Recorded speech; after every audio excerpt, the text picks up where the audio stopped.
नमस्कार मित्र आणि मैत्रिणींनो, मुटके लाईफस्टाईलवर तुमचं सहर्ष स्वागत. आज मी तुम्हाला भोले शंकरांबद्दल थोडीफार माहिती सांगते. ह्या वर्षी 2 ऑगस्टला शुक्रवारपासून श्रावण मास चालू होतो असून आणि 30 ऑगस्टपर्यंत शुक्रवारपर्यंत राहील. उज्जैनचे ज्योतिषशास्त्र प्रफुल्ल भट्ट यांच्यानुसार श्रावण मास महिन्यात महादेवांच्या विशेष पूजेचे महत्त्व आहे. यामुळे ह्या महिन्यात शिवमंदिरामध्ये भक्तांची गर्दी राहते. शिवलिंग महादेव निरंकार रूप आहे. शिवलिंग पूजेचे संबंधित अनेक नियम धर्म ग्रंथ सांगण्यात आलेले आहे. आज आम्ही तुम्हाला अशाच शिवलिंगावर काय व्हायचं किंवा नाही व्हायचं मी आज तुम्हाला सांगते. शिवलिंगाची पूजा कधीही जलधारेसमोर उभं राहून करू नका. शिवलिंगेला पूर्ण प्रदक्षिणा घालू नका, कारण जलधारेला ओलांडले जात नाही. शिवलिंगावर हळद मेहंदी चुकूनही अर्पण करू नका, कारण देवी पूजन सामुग्री आहे. यामुळे शिवपूजेत ह्या गोष्टी वर्ज्य आहेत.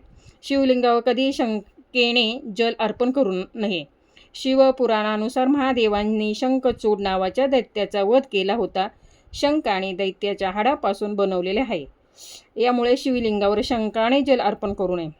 शिवलिंगाची पूजा करताना मुख दक्षिण दिशेला असू नये. पूजा करताना शिवलिंगाच्या वरील भागाला स्पर्श करू नये.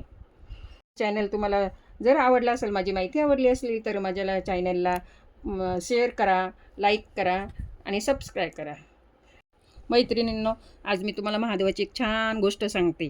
एका गावात सर्व धर्म जातीचे वयाचे लोक राहायचे. तेथे एक साधा शांत माणूस होता. त्याचे नाव होते शंभू. तो रोज मंदिरात जाऊन महादेवांची पूजा करायचा.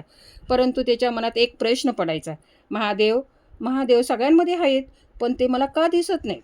एक दिवस त्याने त्याच्या गुरूंना विचारले, गुरुजी, महादेव सर्वत्र आहेत म्हणतात, मग ते मला का दिसत नाही? फक्त मंदिराच्या मूर्तीमध्येच दिसतात.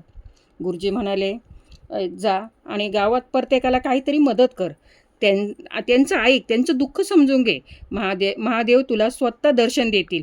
शंभूने तेच केलं. एका गरीब माणसाला अन्न दिलं. एका लहान मुलाचं रडणं थांबवलं. एक वृद्ध आजींना रस्ता दाखवला. मैत्रिणींनो, तुम्हाला माझ्या इथून पुढच्या स्टोरी ऐकायच्या असले तर मला लाईक करा आणि सबस्क्राईब करा.